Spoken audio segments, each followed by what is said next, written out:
The people who suddenly vanish from your life did not make a conscious choice to abandon you. They did not sit down and calculate your removal. This was never a social decision. It was a biological quarantine. They did not leave because they stopped caring about you.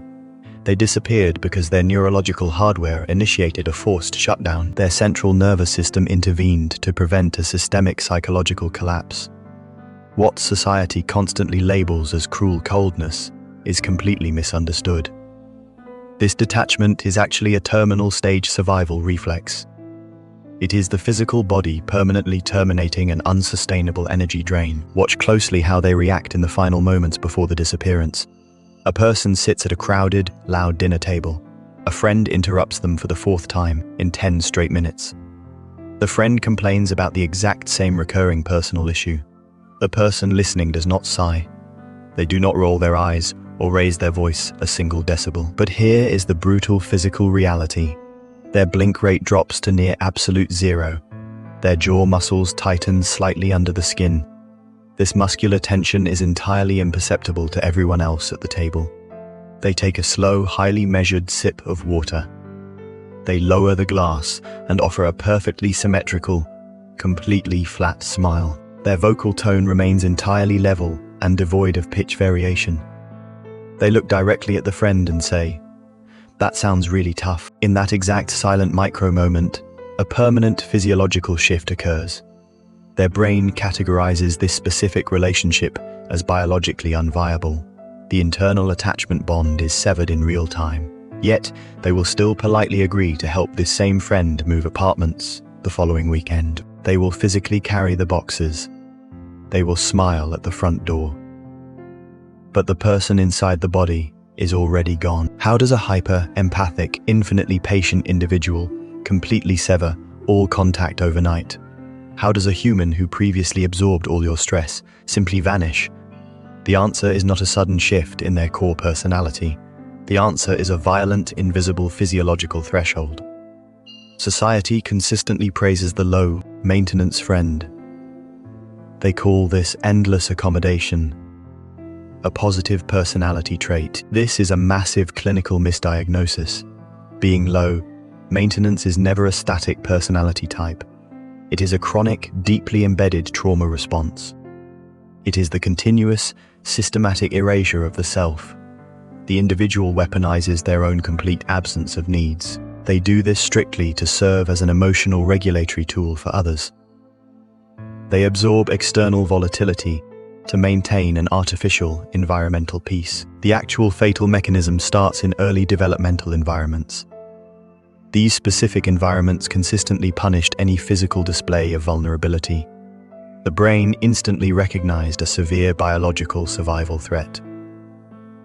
It forcefully adopted fawning as its primary, non-negotiable defense mechanism. The prefrontal cortex actively intervenes against the self. It aggressively suppresses the amygdala's internal distress signals. It silences the neurological alarms screaming about unmet personal needs. The individual is literally rewired into a human biological shock absorber. They continuously ingest the chaotic emotional volatility of everyone around them. But here is the brutal physical reality of this continuous absorption. Acting as a one-way emotional container exacts a devastating physiological toll. The body is permanently forced into a state of sustained low-grade cortisol secretion. The stress hormone continuously floods the entire vascular system. This absolute lack of reciprocation creates a highly toxic internal environment. The brain detects an impending, catastrophic structural failure.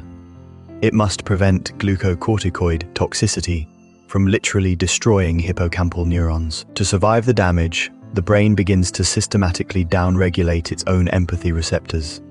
It physically numbs the neurological hardware to forcefully stop the pain. The individual's psychological state is now operating under a terminal deficit. This is a strict biological calculus known as cumulative allostatic load. We can accurately model this clinical exhaustion mathematically as $AL equals bend in DERO, circumflexitone demand, recovery DT$. The external emotional demands continuously outpace the internal biological recovery rate. This physical deficit compounds exponentially day after day. Eventually, this cumulative load breaches a genetically determined absolute threshold. The central nervous system makes a final, irreversible calculation. It definitively categorizes all external human input as a toxic pathogen. Other people are no longer viewed as potential social connections. They are strictly classified as lethal biological threats. Watch close how they reaction in absolute physical isolation. It is exactly 11:30 p.m. on a Tuesday. A lengthy, emotionally dumping text message illuminates the phone screen in the dark. The individual staring at the glass is completely physically exhausted. As their eyes scan the bright screen, their chest breathing becomes immediately shallow. Their resting heart rate violently spikes into clinical tachycardia. Yet, their thumbs rapidly tap the glass keyboard without hesitation. They type, "No worries at all. I am here for you. Take your time." They hit send and immediately flip the phone face down onto the mattress. They lie flat on their back and stare blankly at the dark ceiling. They remain completely paralyzed in that exact physical position for 40 uninterrupted minutes. They are physically immobilized by the massive discrepancy between internal exhaustion and external compliance. And it gets worse. This constant, forced suppression causes severe identity atrophy. The neural pathways responsible for identifying personal desires literally waste away. They undergo aggressive synaptic pruning due to prolonged disuse. The brain physically deletes the internal maps to their own needs. The individual completely loses the biological capability to know what they want. They become a hollow neurological vessel, waiting to be filled by the external demands of others. But the human organism is fundamentally incapable of sustaining this perpetual physiological deficit. The biological debt must eventually be collected. The physical body finally bypasses the conscious mind entirely. It stages a violent, completely silent mutiny. The act of cutting everyone off is almost never a premeditated plot. No one sits in a dark room, mapping out their social withdrawal. The actual fatal mechanism is completely involuntary. It is a massive nervous system override. This override triggers the exact millisecond emotional saturation, breaches the biological limit. The conscious mind is entirely bypassed during this process. The physical body simply takes over to enforce survival. We must look at clinical polyvagal theory to understand this exact sequence. The human nervous system constantly scans the environment for inescapable threats. Chronic emotional depletion registers biologically as an active, lethal predator. When this threat level peaks, the brain violently abandons the ventral vagal state. It immediately terminates all neurological capacity for normal social engagement. It does not even attempt the sympathetic state of fight or flight. Arguing or running away requires caloric energy the body no longer possesses. Instead, the system drops directly into the dorsal vagal state. This is a total involuntary physiological shutdown. It induces immediate clinical dissociation and severe behavioral immobilization. But here is the brutal physical reality of our evolutionary hardware. In harsh ancestral environments, continuous resource expenditure meant certain death. Giving away energy without caloric or social reciprocity was a fatal flaw. The brain evolved a brutal fail-safe to prevent this exact scenario. Sudden social withdrawal is not a modern psychological weakness. It is a harsh, ancient evolutionary heuristic. It is designed to instantly halt a catastrophic energy hemorrhage. The body physically shuts the gates to keep the organism alive. It actively restricts blood flow to social centers to preserve vital organ function. And it gets worse. Historically, this individual's partial boundaries were repeatedly violated by others. Because of this, the brain's predictive processing model fundamentally changes. It permanently rewires its internal risk assessment algorithms. It now mathematically equates any minor emotional investment with total self-destruction. The cognitive framework entirely collapses into absolute binary states. There is no middle ground left anywhere in the neural circuitry. The organism is either 100% enmeshed and actively dying, or it is 0% accessible and surviving. Watch close how they reaction in real time. An incoming call suddenly lights up the dark phone screen. It is a long-term friend who only ever calls to endlessly vent. The individual's right hand physically reaches for the vibrating device. Suddenly, a heavy freezing sensation washes directly over their sternum. This is the physical vagal brake engaging in the chest cavity. Their thumb hovers exactly 2 millimeters over the green accept button. There is absolutely no conscious thought of malice or anger. The thumb simply shifts a fraction of an inch to the side. It presses the hard external power button. The call is instantly terminated and sent to voicemail. The individual's chest expands as their oxygen intake instantly deepens. The missed call notification is smoothly swiped off the glass. There is absolutely no guilt processed in that exact moment. There is only a profound, hollow, and highly clinical stillness. The attachment bond is now permanently and irreversibly severed.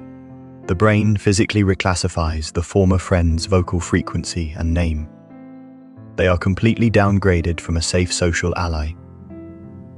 They are permanently tagged as a lethal environmental stressor. The immediate biological threat is fully neutralized by this absolute silence. The organism is temporarily safe from the severe energetic drain, but this extreme neurological defense mechanism does not remain a shield. It rapidly mutates into an inescapable soundproof prison. Prolonged isolation is initially intended to strictly protect the exhausted nervous system, but this sustained separation eventually induces severe neurological sensory deprivation. The brain is starved of necessary external stimuli. This absolute vacuum violently triggers relentless relational hypervigilance. The biological hardware undergoes rapid and irreversible emotional atrophy. The actual fatal mechanism is hidden in the default mode network. Human biology fundamentally requires the external mirroring of others to regulate basic self-perception. When a person physically cuts everyone off, the mirror neuron system completely starves. It has absolutely no external data to process or reflect. The brain immediately shifts its entire energy output to the default mode network. This forces the mind into intense, unregulated, and aggressive rumination. The neural pathways loop constantly through severe self-criticism. The brain endlessly replays decades of past social interactions on a continuous biological loop. And it gets worse. The individual's entire physiological baseline was previously established under severe emotional threat. Because of this, the amygdala remains permanently stuck in a hyper-vigilant state. After months of strict isolation, the brain's pattern recognition software corrupts. It begins to aggressively misinterpret entirely neutral or benign social cues. A simple text message is instantly processed as a precursor to total psychological invasion. A polite question is biologically registered as an impending abandonment. But here is the brutal physical reality of human feelings. Emotions are not abstract concepts. They are strictly biochemical events. They physically evolved to be discharged and socially shared across a community. Chronic physical suppression of relational vulnerability forces a mechanical shutdown. This leads directly to severe clinical emotional atrophy. The isolated individual does not actually become clinically depressed in the traditional sense. They simply become chemically and emotionally flattened. They operate daily in a permanent state of high-functioning, clinical detachment. Watch close how they reaction to a completely safe environment. A new, entirely benign office colleague walks over to their desk. The colleague casually invites them out for a quick Tuesday afternoon coffee. The individual's physical reaction is absolutely instantaneous. Their facial muscles pull into a microscopic, involuntary frown. They subtly shift their entire physical body weight backward in their office chair. This is an automatic proxemic distancing reflex designed to protect the physical body. Their brain instantly initiates a high-speed mental simulation. It projects exactly how this single 30-minute coffee will inevitably cascade. The simulation calculates that this will lead to invasive weekend texts. Exactly 3 months later, they politely decline the coffee, citing a completely non-existent work deadline. They slowly turn back to their glowing computer monitor. Their brain releases a precise 3-second burst of dopamine, registering absolute safety. This is followed immediately by a dull, sinking drop in baseline serotonin. The physical weight of total isolation physically crushes their chest cavity. This is the ultimate paradox of the behavioral fortress. The strict physical boundaries were meticulously built to keep out parasitic human relationships, but these exact same boundaries now effectively starve the host organism. The brain is entirely deprived of essential neurochemical nutrients. Oxytocin and serotonin production drops below the absolute minimum threshold. These specific chemicals are biologically required for basic psychological stability. Absolute safety eventually begins to feel exactly like a slow, deliberate cellular death.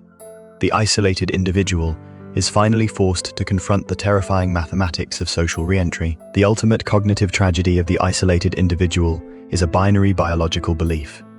They physically believe they must be perfectly present or completely absent, but here is the brutal physical reality of human biology. Absolute biological peace is never the complete absence of environmental conflict. True neurological peace is the physical capacity to endure regulated friction. It is the ability to process external stress without triggering a systemic biological shutdown. To achieve sustainable human connection, a specific internal death must occur. You must actively execute your perfectly constructed savior identity. The neural pathways dedicated to infinite compliance must be systematically destroyed. You must physically accept that healthy neurological bonds are built on partial presence. They are fundamentally built on entirely unmet expectations. You must develop the biological tolerance to be actively disappointing. You must deliberately disappoint the exact people who previously fed on your limitless compliance. You must immediately stop auditing your baseline human value through your social utility. Do not attempt to rapidly reopen your nervous system to everyone. Your new biological mandate is the strict application of selective friction. The very next time someone initiates an unbalanced, parasitical emotional demand, stop. Physically remove your hands from your glass device. Place the hardware on a flat surface and walk away. You must force your nervous system to wait exactly 12 hours before responding. The actual fatal mechanism for parasites is a delayed response time. When your biological clock hits exactly 12 hours, you will type a response. You will state your physical boundary using one single declarative sentence. You will not include a single qualifying apology. You will offer absolutely zero verbal justification for your absence. You will permanently strip the text of any softening digital emojis. You hit send and immediately observe their resultant behavioral data. Watch close how they react to this sudden lack of emotional supply. Their measurable level of external anger or silent withdrawal is an exact empirical metric. It is the precise mathematical measurement of their relational toxicity. Let them be clinically disappointed in your sudden lack of utility. Your only biological objective is to physically survive their disappointment. If you physically recognized your own involuntary survival mechanisms in this breakdown, listen closely. You are already standing at the exact edge of a permanent neurological transition. Subscribe to this channel immediately. We do not manufacture comforting social illusions here. We strictly deconstruct the brutal, invisible mechanics of human behavior. We provide the exact clinical blueprints required to reprogram your physiological responses. It is time to force your nervous system to stop merely surviving. It is time to start systematically operating. See you in the next analysis.